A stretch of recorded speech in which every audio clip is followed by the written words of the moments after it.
આજના આ વિડિયો લેક્ચરમાં આપનું સ્વાગત છે.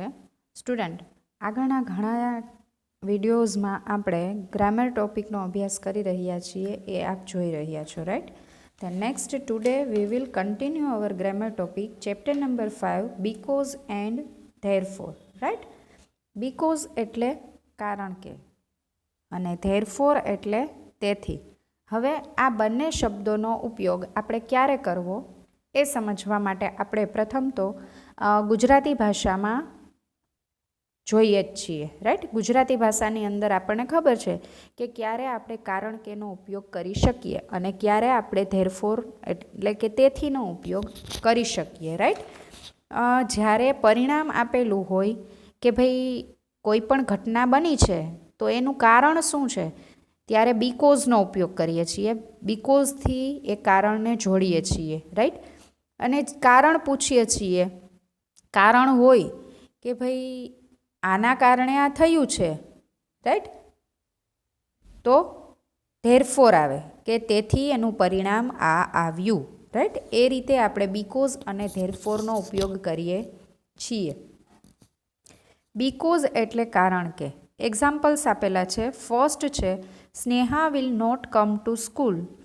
સ્નેહા સ્કૂલે આવી શકશે નહીં because she is ill, right?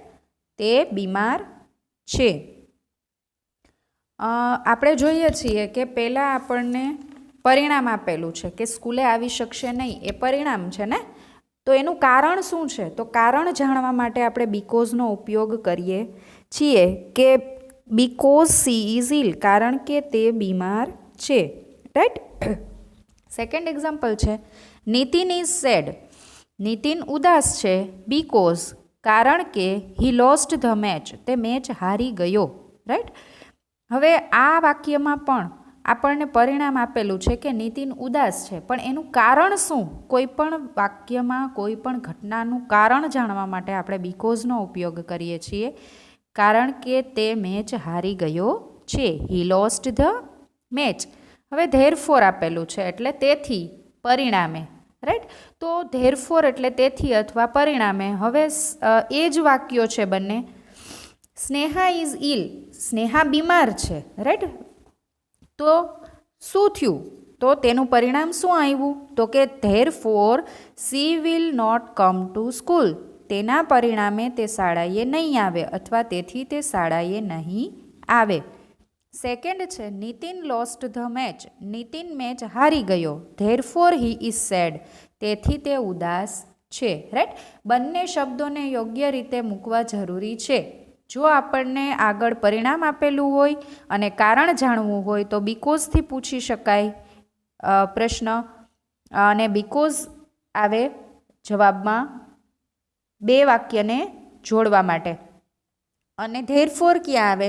તો કે જો આપણને પહેલાં કારણ આપેલું છે અને પછી પરિણામ એનું પરિણામ શું આવ્યું એ જાણવું હોય ત્યારે વાક્યની અંદર આપણે ધેરફોરનો ઉપયોગ કરીએ છીએ. એક્સરસાઇઝ આપેલી છે એ સમજીએ અને લખવાની છે, રાઈટ? તમારી ગ્રામર બુકમાં પેજ નંબર 20 પર આ એક્સરસાઇઝ તમારે લખવાની છે. સાથે સાથે લખતા જઈશું જેથી આપણે સરસ રીતે આ ટોપિકને કમ્પ્લીટ કરીએ. ફર્સ્ટ છે, match sentences in A with those in B using because or therefore. Because અને ધેરફોરનો ઉપયોગ કરીને એ અને બીના વાક્યને જોડો. આપણને એક કોષ્ટક આપેલું છે. હવે એ કોષ્ટક અને બી કોષ્ટક છે, રાઈટ? તો આપણે જોવું જોઈએ. પ્રથમ તો આપણે એ કોષ્ટકને જોઈએ કે એમાં આપેલા જે વાક્યો છે એ કારણ દર્શાવતા વાક્ય છે કે પરિણામ દર્શાવતા વાક્ય છે, right? Mister Modi is late. Mister Modi મોડા છે. Jatin has won the match. Jatin match જીત્યો હતો. The teacher is absent. શિક્ષક ગેરહાજર છે. We can not go outside. આપણે બહાર જઈ શકીશું નહીં. Nitin is not well. નીતિનને સારું નથી. Bharat can not call his mother. Bharat તેના મમ્મીને બોલાવી શકશે નહીં.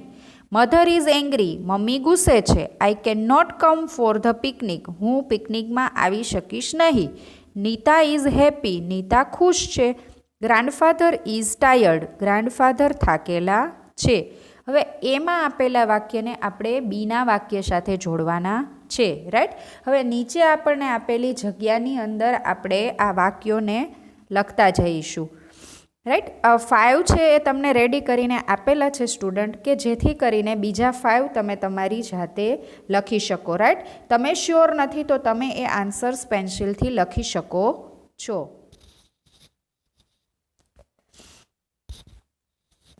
ફર્સ્ટ છે mister Modi is late, mister Modi મોડા છે. હવે એ પરિણામ આપેલું છે તો એનું કારણ આપણે શોધવાનું છે. Because he missed the bus, જે બીમાં આપણને આપેલું વાક્ય છે, રાઈટ, 5th નંબરનું. Because he missed the bus, mister Modi મોડા છે કારણ કે તેની બસ ચૂકી ગયા હતા.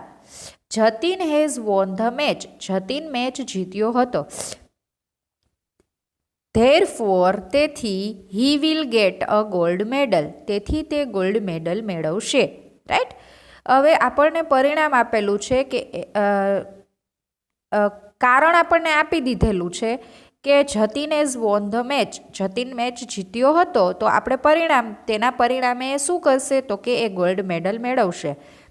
થર્ડ છે ધ ટીચર ઇઝ એબસન્ટ, શિક્ષક છે એ ગેરહાજર છે.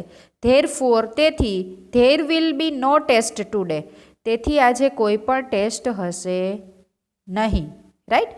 તો આપણને પરિણામ આપેલું છે કે ટીચર એબસન્ટ છે તો શું થશે, તો આપણે શું શોધીશું પરિણામે, તો ટીચર એબસન્ટ છે એના પરિણામે શું થશે તો કે આજે કોઈ પણ ટેસ્ટ નહીં હોય. ફોર્થ છે we can not go outside, આપણે બહાર જઈ શકીશું નહીં. બીકોઝ કારણ કે ઇટ ઇઝ રેઇનિંગ, કારણ કે ત્યાં વરસાદ છે. નીતિન ઇઝ નોટ વેલ, નીતિનને સારું નથી. Therefore he will not come to school, તે સ્કૂલે આવી શકશે નહીં, રાઈટ. નીતિનને સારું નથી, હવે એ કારણ આપણને આપી દીધું છે કે ભાઈ એને સારું નથી, આપણે એનું પરિણામ શોધીશું. તેના પરિણામે તે સ્કૂલે આવી શકશે નહીં, રાઈટ. તો 5 આપણે સેન્ટેન્સ બીકોઝ અને ધેરફોરથી એ મેચ એ વિથ બી કર્યા અને બીકોઝ અને ધેરફોરથી જોઈન્ટ કર્યા. તે નેક્સ્ટ 6 to 10 સેન્ટેન્સ તમારે તમારી પ્રેક્ટિસ માટે જાતે જ લખવાના છે ગ્રામર બુકમાં, રાઈટ. એ તમે શ્યોર નથી તો પેન્સિલથી લખી શકો છો. તે નેક્સ્ટ સેકન્ડ છે fill in the blanks with because or therefore, because અને ધેરફોરથી ખાલી જગ્યા પૂરો. ફર્સ્ટ છે સમીર ઇઝ લેટ, સમીર મોડો છે. Blank his mother is worried, તો બીકોઝ આવશે કારણ કે તેના મમ્મી, કારણ નથી, આપણને શું આપેલું છે પરિણામ આપેલું છે, તેથી આપણે ધેરફોર મૂકીશું કે તેથી તેના મમ્મી ચિંતામાં છે. સેકન્ડ છે the children have a holiday, બાળકોને રજા છે. ધેય કેન પ્લે, તો તેમાં પણ આપણે ધેરફોર મૂકીશું. Therefore they can play. Third છે Mrs Pandya will go for shopping, Mrs Pandya છે એ શોપિંગ માટે જશે. Blank she has a holiday today, તેને આજે રજા છે, રાઈટ. તો આ સેન્ટેન્સ આપેલું છે એમાં આપણને શોપિંગ માટે જશે, પણ શું એનું કારણ શું શોપિંગમાં જશે એનું, તો કે બીકોઝ, કારણ કે એને આજે રજા છે. ફોર્થ છે અંશ ઇઝ એબસન્ટ, અંશ ગેરહાજર છે. Blank he has fever, absent છે તો એબસન્ટ છે એનું કારણ શું તો કે તેને તાવ છે. ફિફ્થ છે ધ ચિલ્ડ્રન આર શાઉટિંગ, બાળકો બૂમો પાડી રહ્યા છે. Blank the teacher is not there in the class, બાળકો બૂમો પાડી રહ્યા છે તો એનું કારણ શું તો કે because the teacher is not there in the class, કારણ કે શિક્ષક છે એ શાળામાં નથી, ક્લાસની અંદર ટીચર નથી. સિક્સ્થ છે Anil has not done his homework, અનિલે તેનું હોમવર્ક કર્યું નથી. Blank the teacher will punish him, તો આવશે કે શિક્ષક એને પનિશ કરશે. તો કારણ કે શિક્ષક એને પનિશ કરશે કે ધેરફોર કે તેથી એને પનિશ કરશે, તો કે therefore the teacher will punish him. 7th છે હર્ષ મિસ્ડ ધ બસ. હર્ષે બસ મિસ્ડ કરી છે, ચૂકી ગયો છે. Blank he will go by auto રિક્ષા.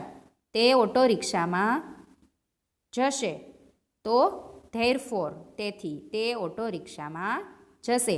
2 વાક્યો છે, બંને વાક્યોનું ગુજરાતી કરીશું ત્યારે આપણે સમજી શકીશું કે આપણે આન્સરમાં ધેરફોર લખવું કે બીકોઝ. Father is angry. પિતાજી ગુસ્સે છે. Blank I will talk to him tomorrow. તેથી હું આવતીકાલે એની સાથે વાત કરીશ. તો આન્સર લખીશું therefore. Deepika was late. Deepika મોડી હતી. Blank she missed the bus. તેણીએ મિસ્ડ કરી દીધી હતી બસ. આન્સર આવશે બીકોઝ.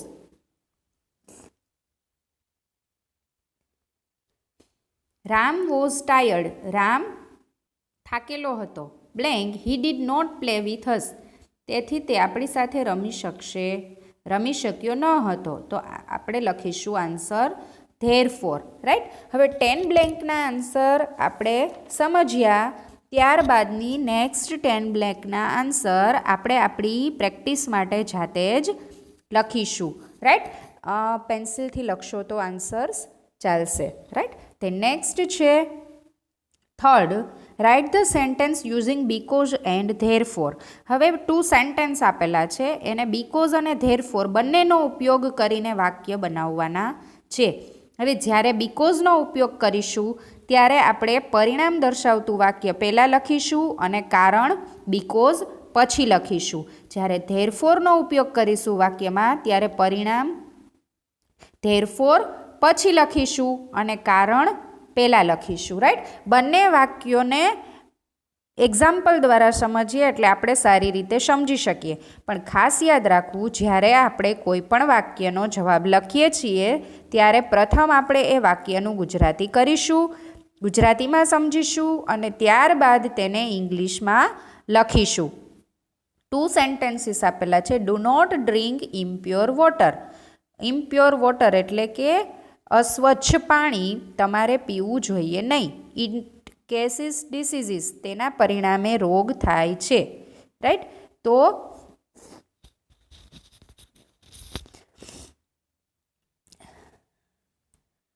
ફર્સ્ટ છે do not drink impure water. તમારે પીવું જોઈએ નહીં કારણ કે ઇટ કેસીસ ડિસીઝીસ. તેના પરિણામે રોગ થાય છે. હવે જ્યારે ધેરફોરથી વાક્ય બનાવીએ છીએ ત્યારે આપણે લખીશું ઇમ્પ્યોર વોટર કેસીસ ડિસીઝીસ. અસ્વચ્છ પાણીના લીધે રોગ થાય છે. ધેરફોર તેથી you should not drink it. તમારે તે પીવું જોઈએ નહીં. વાક્ય રચના ફરી જાય છે, ખાસ યાદ રાખજો અને જોઈને લખજો સ્ટુડન્ટ. ફર્સ્ટ છે Yatin should hurry up. The train is about to leave. Yatin should hurry up because the train is about to leave. Right. બીકોઝવાળા વાક્યમાં સામાન્ય રીતે વાક્ય રચના ફરતી નથી, ફક્ત આપણે કારણ બીકોઝ પછી લખીએ છીએ. રાઈટ. અને ધેરફોરમાં થોડી વાક્ય રચના ફરશે એટલે ધેરફોરવાળા વાક્યને લખતી વખતે થોડું ધ્યાન રાખીશું. યતિન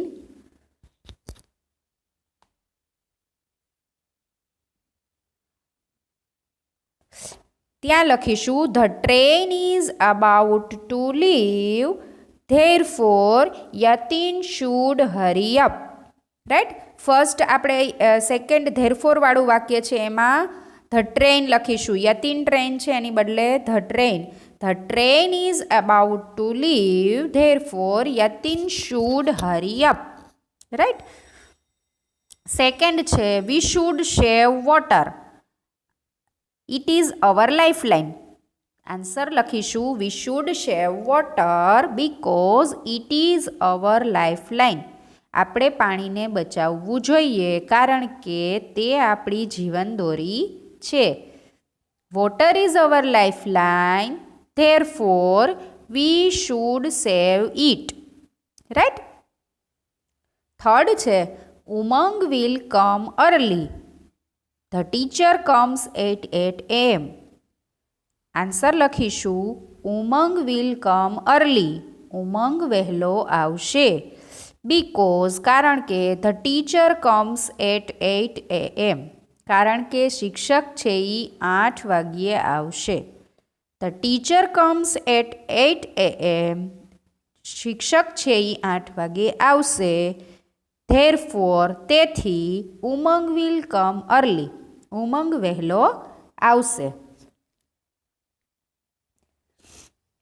ફોર્થ છે વી મસ્ટ રીચ બાય 10 o'clock. આપણે 10 વાગ્યે પહોંચવું જ જોઈએ. The program begins at 10:30. Program છે એ 10:30 સ્ટાર્ટ થઈ જશે. આન્સર લખીશું ત્યારે બીકોઝવાળા સેન્ટેન્સમાં we must reach by 10 o'clock because the program begins at 10:30. Fifth છે the program begins at 10:30 therefore we must reach by 10 o'clock. Fifth છે you should exercise regularly. It keeps you fit. બીકોઝથી વાક્ય બનાવીશું you should exercise regularly. તમારે દરરોજ નિયમિત exercise કરવી જોઈએ.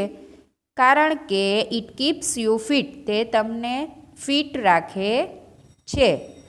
Exercise keeps you fit. Exercise તમને ફિટ રાખશે. ધેરફોર તેથી you should do it regularly. તેથી તમારે તે નિયમિતપણે કરવી જોઈએ. રાઈટ. હવે ફર્સ્ટ ટુ ફિફ્થ સેન્ટેન્સ આપણે બનાવ્યા. ધ નેક્સ્ટ 6 to 10 સેન્ટેન્સ તમારે જાતે જ પ્રેક્ટિસ કરવાની છે. અને ગ્રામર બુકમાં જ તમારે પેન્સિલથી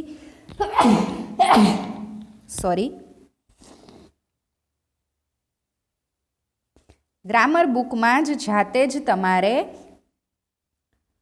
પ્રેક્ટિસ કરવાની છે અને પેન્સિલથી લખવાના છે આન્સર્સ. રાઈટ.